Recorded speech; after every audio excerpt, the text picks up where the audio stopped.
Hola amigos de Cerebro Político TV, pues estamos aquí listos para iniciar este 2024, un 2024 que seguramente estará lleno de temas de carácter político y pues antes que nada les queremos dar no solamente la bienvenida, sino desearles un año exitoso, lleno de salud principalmente y pues ahora nos acompaña nuestra compañera, valga la redundancia, Carla Flores, porque el compañero Pepe Suárez anda en este momento enfermo, para no variar, de las vías respiratorias, y pues Carlita, pues estamos, Carla Vázquez Flores, ando yo aquí modificando tu nombre, Carlita, así que... ¿Quieres seguirte comiendo el recalentado con el Vázquez, Mao? Sí, si no, tu señor padre en paz descanse, seguramente dirá, ¿qué pasó? ¿No?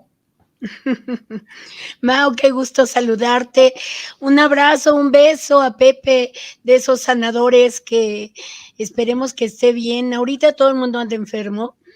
Fíjate que leía yo que además preocupante porque el COVID ha resurgido en una fuerte escala.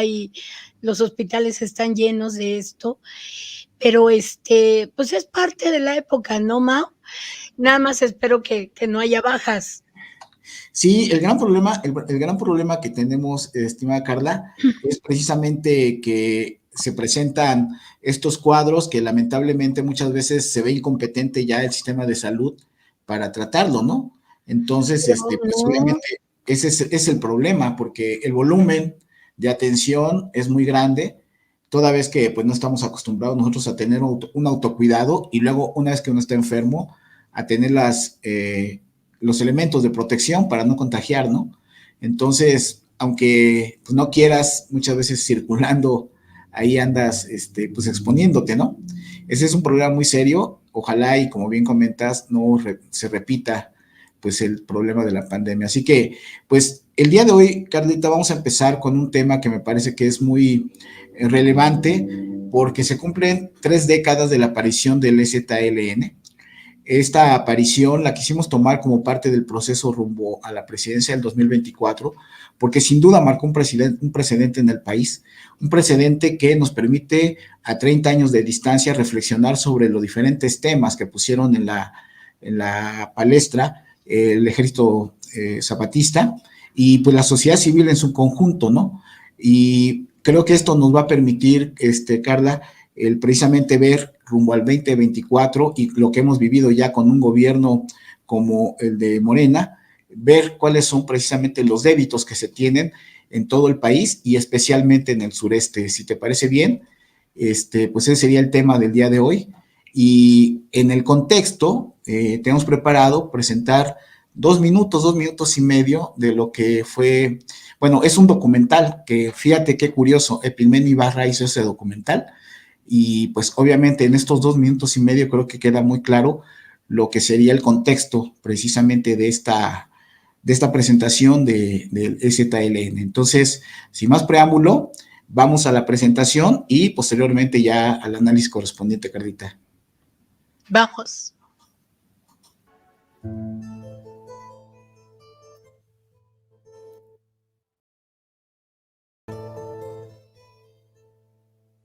Es un movimiento de insurrección de nuestra organización que se llama Ejército Zapatista de Liberación Nacional, cuya dirección es mayoritariamente indígena: Tzotzil, Celtal, Chol, Tojolabal, Zoque y Mao.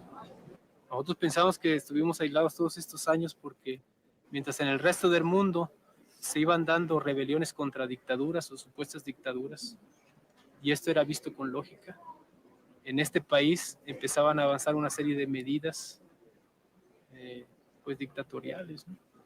O sea, la población indígena chapaneca padece 15,000 muertes al año. Eso es tanto como lo de la guerra del Salvador, ¿no? Cada año. No más que los muertos de un solo lado, y con la gran vergüenza de que la mayoría por diarreas, enfermedades digestivas, ¿no? Que las soluciones de los principales problemas de nuestro país atraviesan necesariamente por los problemas de libertad y democracia. Esa es la principal demanda. En base a eso, dicen los compañeros, se podría negociar las otras demandas de vivienda, tierra, salud, educación, justicia, muchos problemas que sobre todo en el medio indígena son muy graves. Pero sobre la demanda de libertad y democracia se está haciendo el llamado a toda la República Mexicana y a todos los sectores sociales que se alcen junto con nosotros, no necesariamente con las armas, sino con lo que puede cada uno según su medio en el que se desempeña. No hay en el movimiento, en la Organización Ejército Zapatista de Liberación Nacional, una ideología perfectamente definida, así en el sentido clásico del marxismo-leninismo, del socialcomunismo, del castrismo. Pues. Hay más bien un punto común de enlace para los grandes problemas nacionales, que para un sector u otro coinciden siempre en el de falta de libertad y falta de democracia. Del comité directivo, el comité clandestino revolucionario, que es el que da las órdenes, cuando ellos consideren que se cumplió el objetivo pues de esta toma, ordenarán la retirada, pero no es su propósito mantenerse en la ciudad. Las causas que originan este movimiento son justas, son reales. En todo caso podrán cuestionar el camino que se eligió, pero nunca las causas.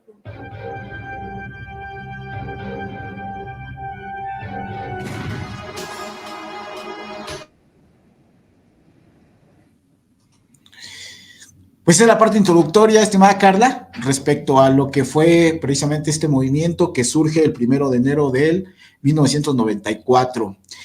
¿Cómo es que tú lo viviste y cuál es tu primera reflexión respecto a esto que vimos por parte del comandante Marcos? Fíjate, Mau, que yo acababa de regresar de haber estado estudiando en Estados Unidos y en Europa. Y estaban aquí de visita unos amigos míos italianos. Y estábamos subiendo al castillo de Chapultepec y de repente les hablan sus papás y se les ve la cara de alarmados. Les pregunto que qué pasaba. Me dijeron, dicen mis papás que en México se acaba de desatar la guerra. Y entonces volteamos a ver a todos lados y le digo, no creo. Y entonces nos empezamos a informar.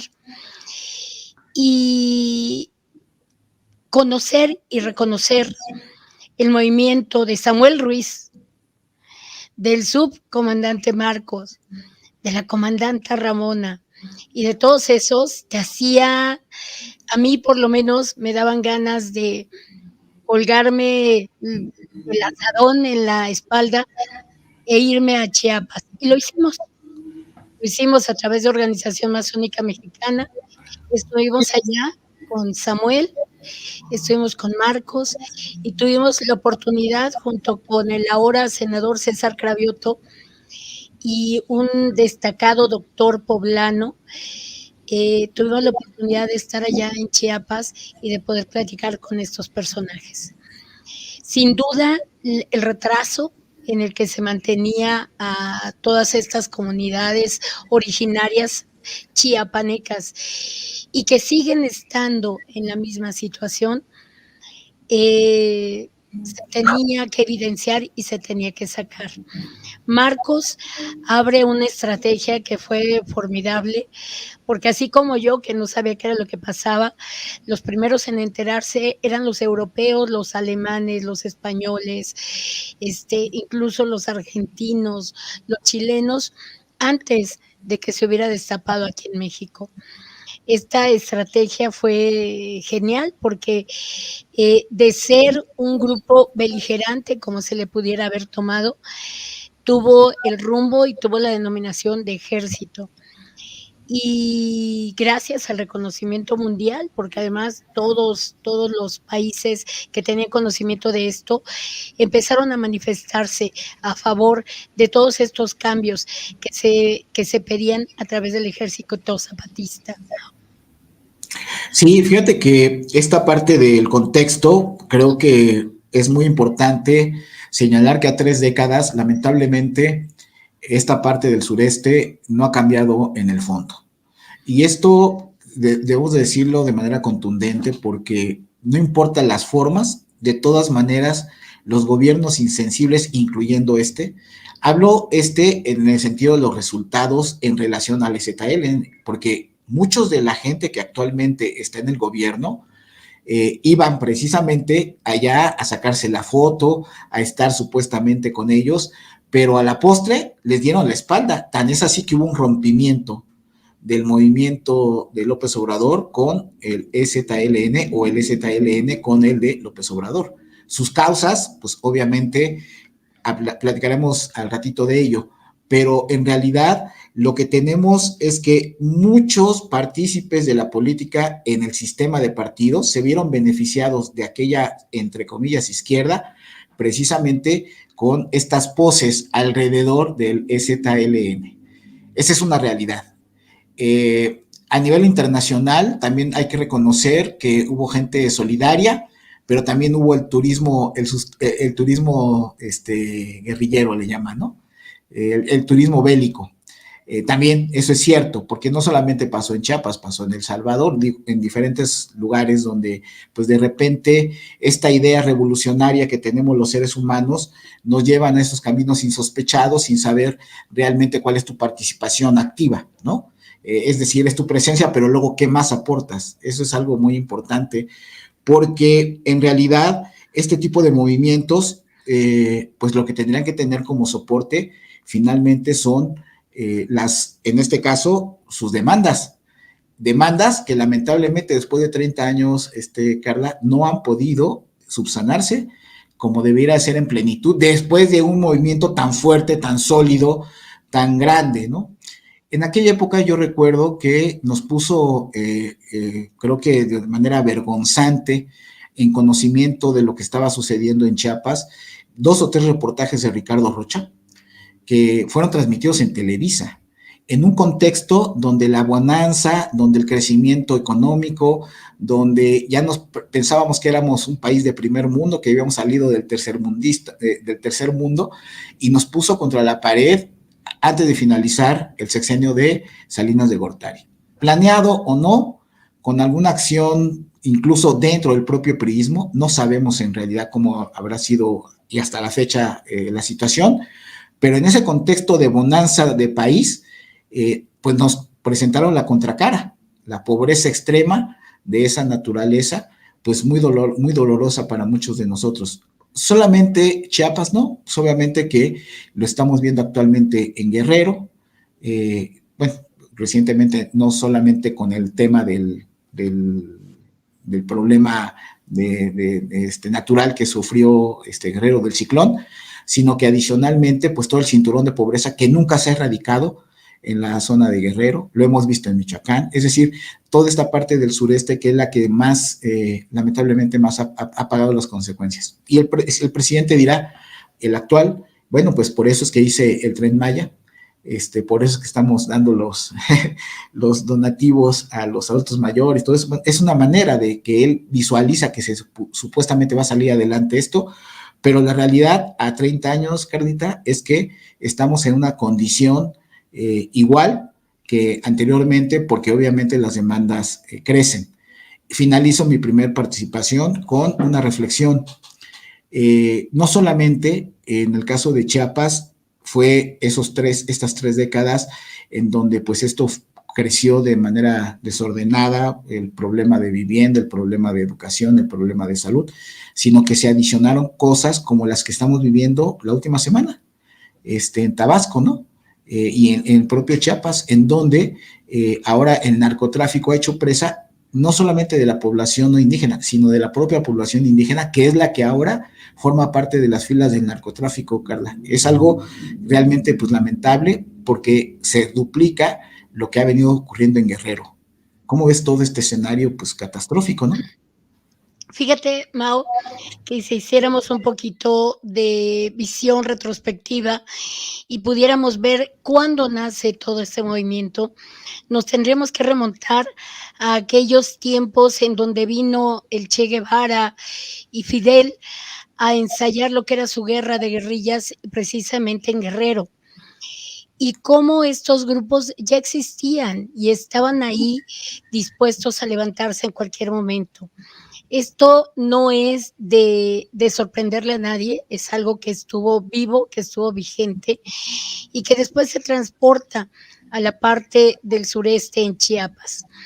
Tuve la oportunidad de estar en un viaje muy bonito, me fui casi 2 semanas a Chiapas a conocerlos profundamente y me llamó mucho la atención, Mao, porque íbamos y nos enseñaban, ya sabes, los grandes pirámides, las grandes comunidades en medio de la selva, y todo, y los mayas, y los mayas, y los mayas, y los mayas, y la gente muy orgullosa. Y en una de esas interrumpo al guía y le digo, bueno, ¿y dónde quedaron los mayas? ¿No? Esta gran cultura que a nivel mundial es la primera, la conocedora de ciencias, de matemáticas, de avances tecnológicos, incluso el Nepohuatzintli, todo lo que tenemos en cuanto a matemáticas, en cuanto a astrología. Y yo les decía, bueno, ¿y dónde quedaron los mayas? Nos quedan a deber. Mao, nos quedan a deber, ¿dónde están los mayas? Fuimos a la selva lacandona y me topé con una comunidad lacandona de cerca de 50 personas, ya nada más. O sea, está acabada, está devastada, vendiendo bisutería a los extranjeros y a los que íbamos de turistas. Y tú dices, bueno, y todo lo que se hizo y la guerra del ZLN para esto, ¿dónde quedó? Yo creo que, así como digo, ¿dónde están los mayas? Me pregunto, ¿dónde quedó el ZLN verdadero? Aquel que tenía este discurso, que le escuchamos a Marcos, el ZLN de Samuel Ruiz. ¿Dónde quedaron todos ellos? Porque al final de cuentas también nos quedaron a deber.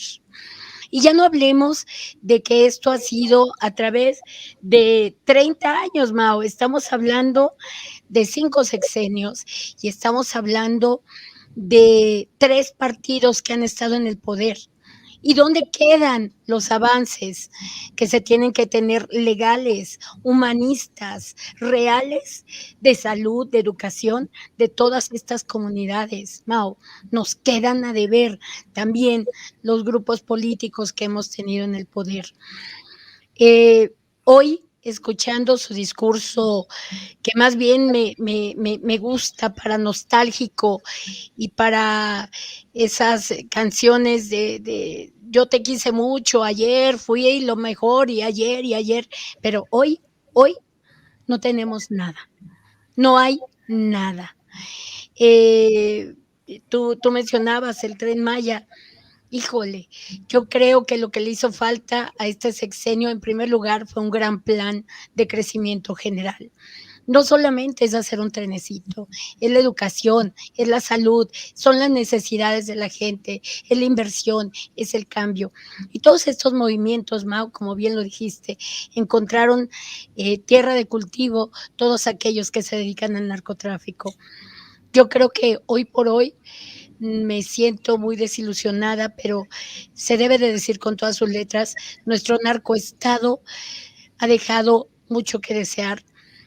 Y vemos, como bien dices, que los Reyes Magos ahora no es el gobierno, Mao, son los narcotraficantes que les llevan los juguetes a los niños, son los que adoptan a todas estas familias y les dan trabajo y les dan dinero para poder seguir viviendo. No nos extrañe, porque los vacíos políticos se tienen que llenar. Y es que eso es algo indudable, Carla, porque a mí me parece que dentro de esta reflexión, cuando hablamos de las diferentes generaciones, pues obviamente hay personajes ilustres de aquellos ayeres que ya no están con nosotros, que es algo que, digo, Manuel Camacho, el propio Samuel Ruiz, y distintos personajes que fueron protagónicos y que del otro lado del EZL pues, ha pasado lo mismo. El gran problema es que aún con su autogobierno, con los caracoles, las generaciones fueron perdiendo precisamente, me parece, a la lejanía, porque pues eso obviamente se percibe con base en esto que estás comentando. No surgieron nuevos liderazgos jóvenes del EZLN que pudieran en este momento abanderar todavía esto. La más reciente competición electoral en el país colocó a la comandante Ramona, en donde pues con una candidata a la presidencia, en donde el eco a nivel nacional fue realmente pues un vacío total, ¿no? A esta representación por parte de ellos. Insisto, en el caso de Morena, ni siquiera se dignó a tener un diálogo sincero, abierto e incluyente, ya sea por ellos o por el propio ZLN. Lo que no entiendo es cómo es posible que con estas mismas necesidades que se tratan de resolver, fue tan insensible, en este caso Coloco, a los que deberían de haber convencido al ZLN de sumarse pues, a este gobierno, ¿no? En donde muchos interlocutores deberían de haber hecho lo posible pues para que esto pudiera quedarse, pues empezar a resolverlo de manera contundente, aunque fuera de manera minúscula en un estado con tantas demandas, ¿no? Pero cuando menos podríamos hablar de ciertos avances mucho más congruentes y sobre todo con mayor profundidad.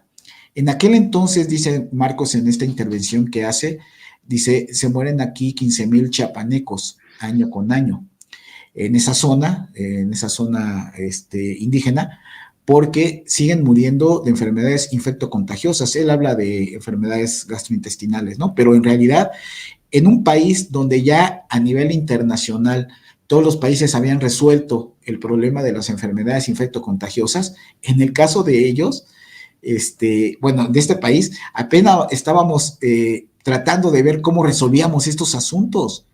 Ya los países de primer mundo ya estaban con las enfermedades crónico-degenerativas, y aquí en este país no hemos resuelto, porque todavía sigue muriendo la gente por dengue, o sea, algo que no puede seguir ocurriendo.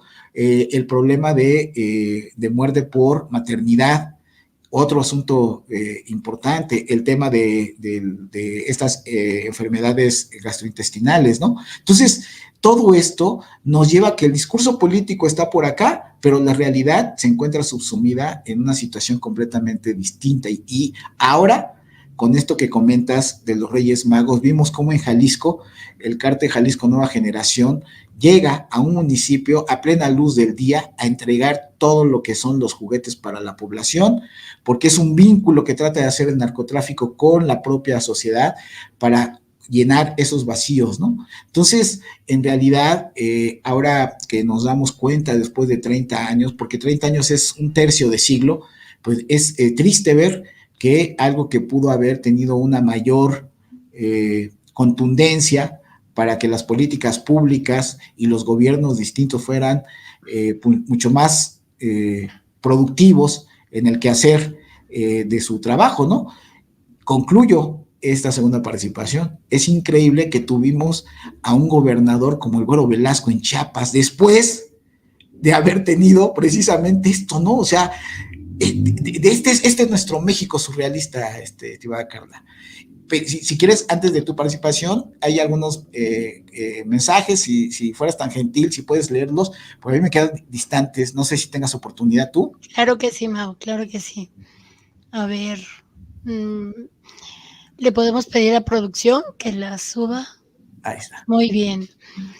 Carla, la tocaya, dice, feliz año a todos. Ya extrañábamos los programas. Sí, todos los extrañábamos. Carlos, ¿cómo evalúan la respuesta del gobierno mexicano ante las demandas del ZLN en el pasado y en la actualidad? Híjole, pues lo acabas de contestar, ¿no, Mao? Así es. Las demandas eran básicas, era la defensa de los derechos colectivos e individuales negados a los pueblos indígenas. Y pues eso no se ha resuelto en el pasado y actualmente tampoco se ha resuelto. A nuestro televidente Carlos, muchísimas gracias por su participación. La tocaya dice, la lucha del ZLN ha destacado la importancia de los derechos indígenas en México y ha llamado la atención a nivel internacional. A 30 años no ha tenido la respuesta que debería haber dado. Fíjate, Mau, que tocando esto que menciona Carla, mira, que dice más, a ver, producción, dice, la lucha del ZLN ha destacado, no, es lo mismo. Fíjate que ahora el 15 de septiembre tuvimos la posibilidad de celebrar en el Ángel de la Independencia con todos los chiapanecos los 99 años de la anexión de Chiapas al territorio mexicano. Fueron 99 años. El año que entra, este año se cumplen los 100 años, Mao, y con esto la ratificación de la anexión o la separación de Chiapas. Es un tema que tampoco se toca, que tampoco se ha tocado. Y muy fácil ver Chiapas desde la Ciudad de México, con esos hermosos vestidos y esa deliciosa comida. Pero la realidad que viven los chiapanecos es todavía triste, muy alejada de lo que es una gran ciudad. Esta idea, y además cada vez se ve más lejos, Mauricio, porque ahora con el sistema de salud que va a depender de un centralismo, si de por sí no les daba abasto todo lo que era la medicina, ahora con mucha menos razón van a tener la posibilidad del acceso a esta. Yo tuve la oportunidad de conocer, mi hijo tuvo una afectación del corazón de nacimiento, una situación cardíaca del corazón, y ahí conocí a una persona que venía de Guerrero, Ofelia. Y Ofelia y yo compartíamos el pedazo de cartón en el que te tienes que quedar en el Instituto Nacional de Pediatría para poder pasar ahí la noche. Hay quien lleva todo preparado, nosotras no íbamos preparadas y nos tuvimos que quedar ahí en un pedazo de cartón, ella y yo. Y hace poco la vi, su hijo ya también es grande como mi hijo, y venía huyendo de Guerrero porque los narcotraficantes los levantaban y los anexaban a sus filas. Y entonces tuvo que venir aquí a la ciudad, primero en aquella ocasión, hace 20 años, a que atendieran a su hijo porque no había medicinas ni clínicas especializadas para esto. Y ahora, huyendo del narcoterrorismo que está inundando Guerrero. Entonces, ya no sé si la lucha se tiene que hacer en contra del narcotráfico, en contra de los malos gobiernos, pero lo que sí es claro es que las demandas no se han cumplido, Mau. No se ha dado este nuevo modelo de México que se buscaba, este nuevo modelo de nación con democracia, libertad y justicia, para tener una nueva forma de hacer justicia. ¿Lo recuerdas? Este era uno de los eslogans del EZLN. Sí, sí, sí. Y yo creo que ante la pregunta de Carlos respecto a cómo podríamos evaluar, pues la evaluación es negativa. Quienes hemos trabajado en la política, los gobiernos federales, la política pública. Bueno, ¿ahí se escucha? Se escucha lejos, pero se escucha, Mau. Adelante. Se fue el micro de aquí, que tengo aquí cerca, o hablaré más fuerte para que se pueda escuchar con el de la cámara. Entonces, comentaba que los que trabajamos a nivel federal, en los gobiernos federales, lo más que se pudo avanzar fue precisamente a colocar a los grupos indígenas como grupos vulnerables. Una categoría que se le dio para tratar de impulsar programas en favor de ellos. Lamentablemente, pues eso no alcanza, ¿no? O sea, los presupuestos son, pues hay para que se pueda ir resolviendo pequeñas cosas. En realidad, una política pública, donde digas, vamos a trabajar a favor de estas demandas, pues eso no fue posible, ¿no? Como tú comentabas, en 6 sexenios, en 5 sexenios, perdón, en 5 sexenios. Entonces, eso es muy grave, porque precisamente la indefensión con la que se encuentran estas personas no se ha podido solucionar. ¿Hay otros comentarios ahí, Carla? Sí, lo leo. Producción. Dice Alex, ¿cuáles son las posibles vías para la reconciliación y el diálogo entre el EZLN y el gobierno mexicano, según los exponentes? Bueno, en lo que le arreglan el micrófono a Mauricio. Mira, Alex, ellos no buscaron la conciliación porque no hay forma de que puedas avanzar en todo este rezago que se tiene. El EZLN declaró la guerra directamente al gobierno de México y es un país que se encuentra en guerra desde hace 30 años. La reconciliación es difícil de encontrar porque el rezago histórico es demasiado. Y la idea que a mí me da Marcos, el EZLN y esta manifestación que tuvieron ahora, es que no buscan la reconciliación, buscan volver a exponer todas estas demandas que ya han sido expuestas desde hace 30 años. Yo quiero decirte que cuando se ha buscado el que haya este acercamiento con ellos, han habido bloqueos inmediatos, tanto de ellos mismos como de nuestro gobierno. Han pasado tres partidos políticos en los gobiernos, o sea que no podemos decir que dependía del PRI, del PRIAN, del PAN o del propio Morena. Yo creo que cuando llegan al poder se les olvidan estas demandas y yo creo que debe de ser lo primero que tenemos que ver, porque la riqueza, no solamente la guerra fue en contra de lo que estaba pasando en Chiapas en cuanto a las oportunidades de ellos, sino fue una guerra cultural en donde todos estábamos clavados y decíamos, sí, Marcos, sí, de cantos, de poemas.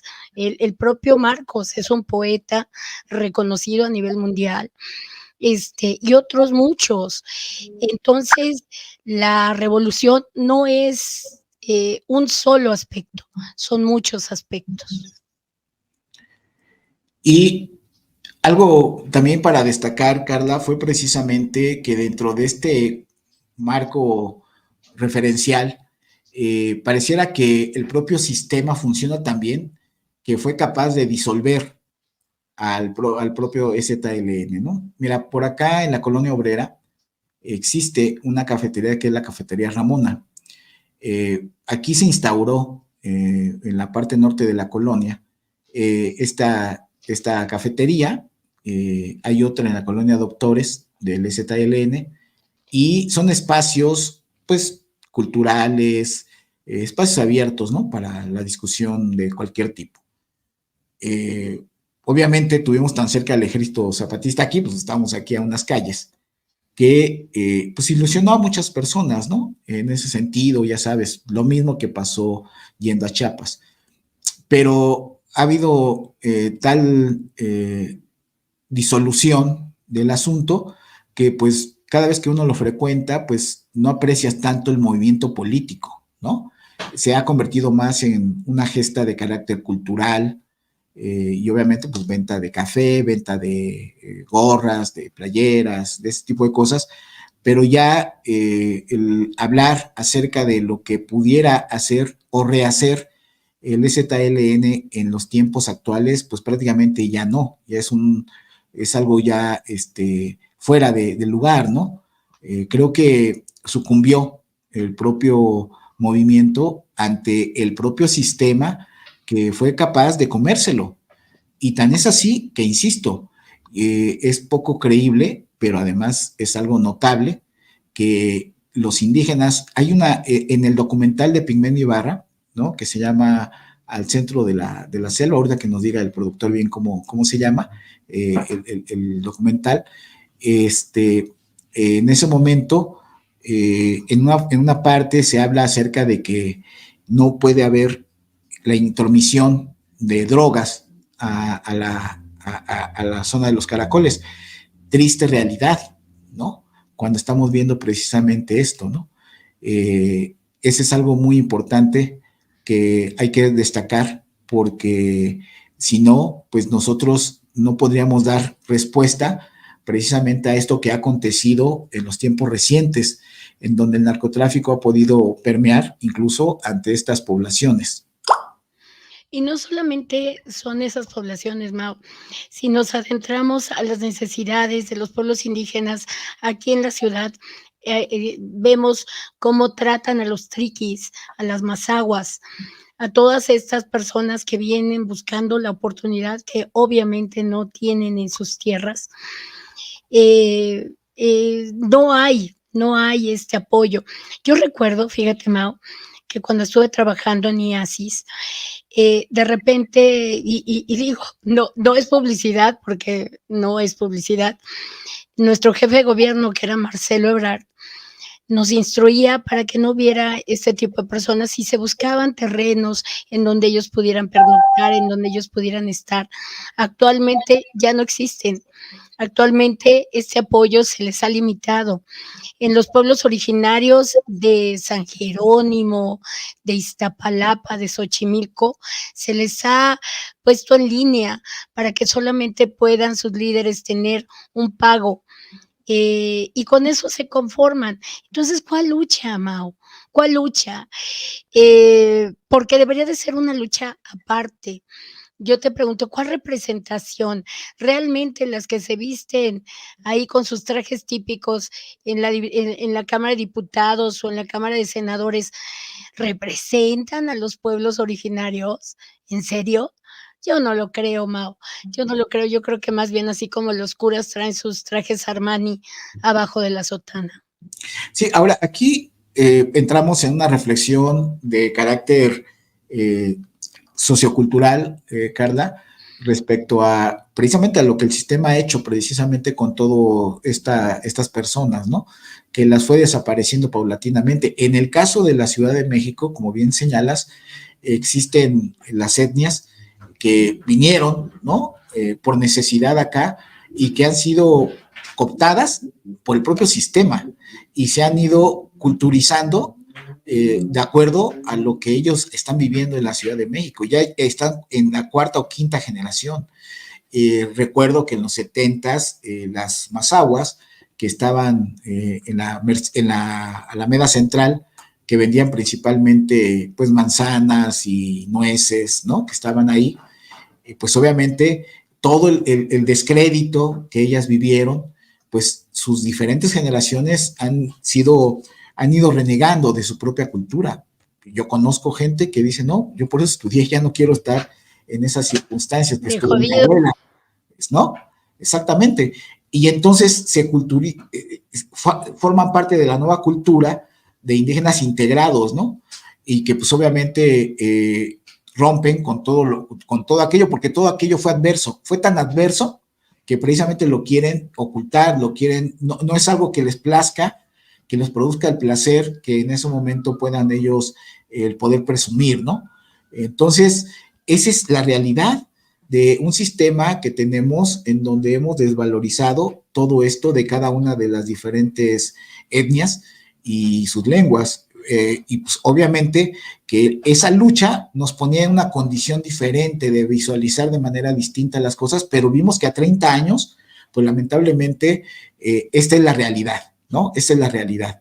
¿Por qué? Pues porque el sistema, no solamente en México, a nivel mundial, ha favorecido el ir acabando con los pobladores iniciales del globo terráqueo, porque eso pasa con la gente de Alaska, eso pasó con los indios de Norteamérica, eso ha pasado con nuestra población, y así en cada una de las etnias originarias se ha desaparecido, porque el sistema es cabrón, Carlita.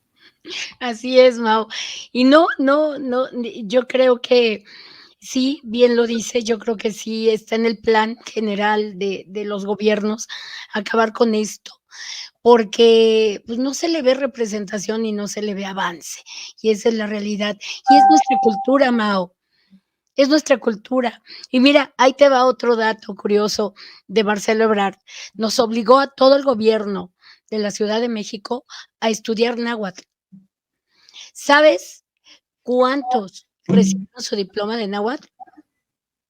Pues no sé, unos 10. 2. Yo y otra persona que sí tomó el curso. 2. O sea, ya ahí vamos otra vez con esta situación en donde la poca empatía de los mexicanos no entiende que esa es nuestra cultura, que de ahí venimos, que quien no conoce sus orígenes no puede avanzar, y a lo mejor eso es lo que nos pasa. Esa es la razón por la que no podemos avanzar. El EZLN es como una vela prendida que nos recuerda que las cosas no están bien. Pero también es frustrante ver una aglomeración de personas de tan poquitas que le sobreviven a este movimiento. También es de tristeza darnos cuenta de que no hay eco. No hubo eco en toda la parte de la parte política, de la élite política, no hubo eco, como lo hubo en el 90 y tantos, que estuvimos ahí prendidos. No, yo creo que es algo que debería de acabarse, Mao. Cuando las cosas no funcionan, deberíamos de darle paso a otra cosa nueva, diferente, porque si no se quedan ahí, se enquilosan ahí y ya no avanzan. Entonces yo creo que deberíamos de ver una nueva revolución cultural, revolucionaria de nuestra cultura, de nuestra base, de nuestros principios, para saber hacia dónde tenemos que ir, Mau. Precisamente eso vamos a hablar en esta parte final de este programa, Carla. Si te parece bien, le damos lectura a los últimos comentarios Claro. para ver precisamente qué es lo que sigue. Claro. Carla La Tocaya dice, la migración y la violencia ha afectado en gran medida al movimiento. Es correcto. Esta migración también de todos los países centroamericanos y sudamericanos ha hecho que nuestro México ya no sea lo que era antes, ¿no? Ya somos una mezcla, ya somos un guacamole muy bien hecho. Y es cierto, la migración nos ha venido a dar al traste. Dice, hablemos sobre la importancia de la participación de las mujeres en las filas del EZLN y cómo esto ha influido en su agenda política. Claro, la importancia de Ramona, como bien lo decías, a la que dejaron sola, a mí también me dolió esa circunstancia, porque en su voz llevaba verdad, Mauricio, en su mente llevaba inteligencia y en su corazón llevaba México, ni hablar, pero no hubo este apoyo. Dice, la principal diferencia del zapatismo con los otros movimientos guerrilleros del continente fue la inclusión de las demandas de género a través de la llamada Ley Revolucionaria de las Mujeres. Es correcto, Mao. ¿Recuerdas esto? Precisamente encabezado por ella y por otras revolucionarias del EZLN, cómo hablaban del aborto en el mismo Chiapas, cómo hablaban de las muertes, de la falta de alimento para sus hijos, de cómo se la tenían que jugar y quedarse solas porque sus maridos se iban fuera. Importante este punto. Dice, ¿cuál es la importancia de la preservación de la cultura indígena en el contexto de las negociaciones con el gobierno? No, pues ni pinta, ¿no, Mau? No, es que el gran problema es de que ya tenemos, y es precisamente de lo que vamos a hablar, Carlos, ¿cuál es el futuro? El futuro de lo que viene para el 2024 y que forma parte del cierre del programa, es que precisamente ha sido tan absorbente, en este caso, el sistema político y en este caso con la inteligencia electoral de López Obrador, que ha colocado en este momento al nuevo PRIAN, ¿no? PRIAN Morena, en el escenario de ganar pues prácticamente todo, ¿no? Es el nuevo PRI, Morena es el nuevo PRI. Entonces, pero más rápido. Exactamente. El asunto es que lo que se avecina es el que a través de ejercicios de gobiernos cooptadores, precisamente de carácter social y pues a través de las dádivas, o va a impedir que estos movimientos transiten a nuevos logros, ¿no? A esta parte que comentabas de esta revolución cultural, porque ahora lo high, ¿no?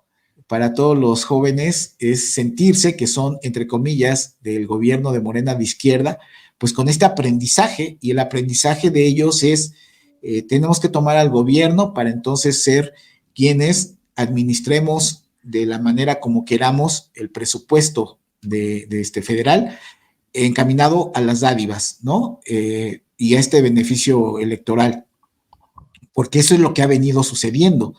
Entonces, ¿cómo rompes con eso?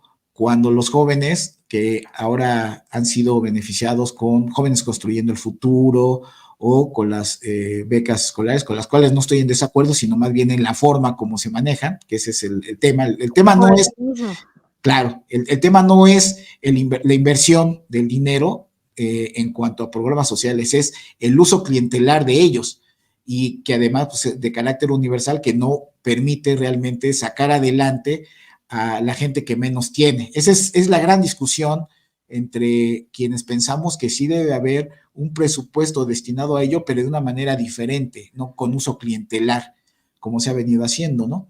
Porque ahora lo que estamos percibiendo y estamos observando es, no importa si tú fuiste un ladrón del PRI o del PAN o del PRD, con que en ese momento digas que ahora eres de Morena, entonces ya te bendicen y ya pasaste la prueba de fuego, ¿no? Y entonces ahora ya no eres seguido, ya no eres perseguido, ya no, la ley ya no tiene nada que ver contigo. Esa es la discusión de fondo. Y desde luego quienes están en contra, como lo manifestó la gente del EZLN, porque veían que iba a pasar esto, y dijeron, no, pues es que nosotros no podemos estar con un gobierno que es exactamente igual que los demás, a pesar de que en la mañanera digan es que no somos iguales, los hechos son contundentes. Entonces, el gran problema es de que ya no, con las nuevas generaciones de indígenas en todo el país que se cuentan, no son estos indígenas que pudieran dar la batalla con la fuerza suficiente para poder imponer, ¿no? O sea, ese es el escenario que yo observo, lamentablemente, porque las mejores batallas creo que ya se dieron y tendrá que venir en otro sentido y ya con una culturización de los indígenas que está ya muy permeada, o por el capitalismo rudo, cruel, ¿no? Del que tanto esta parte neoliberal se quejan, o por la cooptación de los programas sociales. O sea, de todas maneras, el indigenismo ya está siendo desaparecido por el propio sistema general que se ha embonado en el país, Carla. Así es, Mao. Esta circunstancia de decirnos, no somos aspiracionistas, pero tenemos a nuestros hijos estudiando en Inglaterra, pues a ver quién se la cree, ¿no? Todas estas circunstancias, cuando veíamos a Jacob Polensky en las tiendas de Estados Unidos, en las famosas mall, con bolsas y bolsas de las grandes firmas internacionales, pues ¿dónde queda? ¿Dónde queda? Yo no creo que la vayan a tener fácil, Mao, en lo que sigue. Sí creo que se va a echar mano de todo un sistema de Estado para poder ganar. Y no veo tampoco que la candidata del otro lado prenda, ¿no? O sea, no veo que avance de ninguna manera. La escucho simpatiquilla, haciendo sus cosillas, jalando a sus hijitos, pero no veo que políticamente podamos decir que se avanza. Yo creo que tenemos que tener mucha inteligencia los ciudadanos, Mau. Los ciudadanos hablo desde los indígenas, los originarios, los trabajadores, los maestros, el magisterio, los ciudadanos de a pie como tú y como yo. Tenemos que tener muy claro que nuestro voto tiene que hacerse sentir. No hay para dónde hacerte. Yo no sé, la verdad, Mau, ahora sí me encuentro así como que a la mitad, porque ni Chana ni Juana, ¿no? Ni melón ni sandía. No le hallo, no le hallo. Tan malo mi voto para un lado como para el otro. Y lo que sí creo es que debemos de buscar el equilibrio, y el equilibrio en todo, Mau. Debe de haber representantes de los ancianos, debe de haber representantes de los adultos mayores en la Cámara. No hay, no hay, no se tienen representantes de los adultos mayores en las cámaras. Necesitamos tener verdaderamente a los zapatistas metidos en la Cámara de Diputados y no tenemos representantes ni de ellos ni de ningún grupo real indígena, sino que ahí se andan sumando por todos lados para sacar beneficio para sus líderes. Y la única, no tenemos rifles, Mao, no tenemos pistolas, no hay ni siquiera parque para poderle echar a una sola todo lo que pudiéramos tener. Lo que tenemos que tener es inteligencia para saber cómo votar. Esa es nuestra verdadera arma, Mauricio. Y esperemos que se asuma con toda la entereza que siempre ha demostrado el pueblo mexicano que tiene.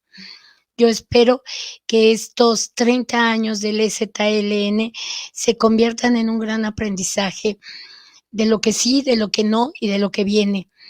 Y que ellos, que han dado ejemplo de muchas cosas, no lo vuelvan a dar y México pueda salir de la barranca en la que está metido.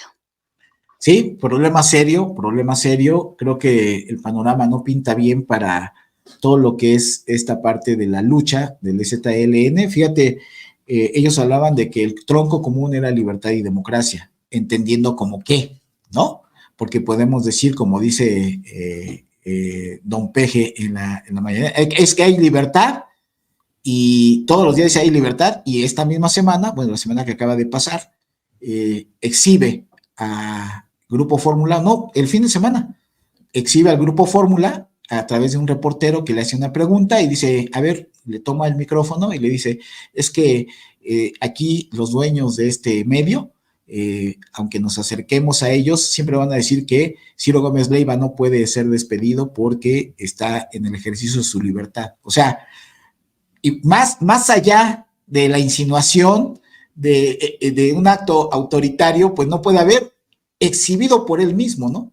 Entonces, el asunto es de qué libertad estamos hablando.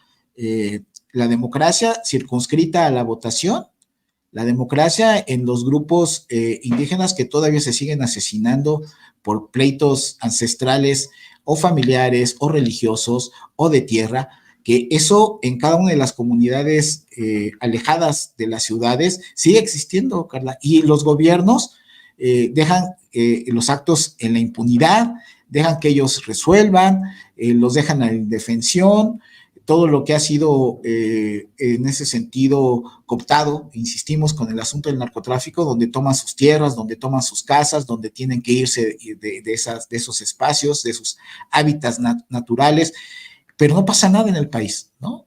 Entonces, sí es un tema que pues, lamentablemente 30 años después nos damos cuenta que no tenemos la posibilidad de una solución cercana. No importa quién gane en el 2024. Esto lamentablemente perdurará por décadas y pasarán y estaremos con la conmemoración del 50 aniversario y esto no va a pasar nada. Nada para que nos recordemos en aquella película de Los Olvidados de 1950, Carla. 70 años, y ese México, con esos mismos personajes del Jaibo, el pinche Gandaya, y todos los personajitos de ahí, de esa película desgarradora, sigue siendo lo mismo. Sí. Ese es el México real, que sigue siendo lo mismo en diferentes partes de diferentes ciudades, de diferentes estados. Pues lamentable. Así que pues, Carla, ¿algo más que quieras agregar respecto a este tema? Pues, no, Mau, nada más decir que tristemente no puede haber libertad con narcotráfico y no puede haber libertad con hambre. Y es lo mismo que tú acabas de decir. Ha sido un placer, Mau, estar aquí de nuevo. Muchas gracias y a toda la gente que nos hace favor de acompañarnos. Muchísimas gracias por todos sus comentarios, todos sus mensajes. Insistimos, les deseamos un 2024 de lo mejor, con mucho éxito, mucha salud y ojalá en algún momento nuestro país empiece a cambiar. Así que muchísimas gracias. Nos vemos el próximo lunes en punto de las 4 de la tarde. Hasta la próxima.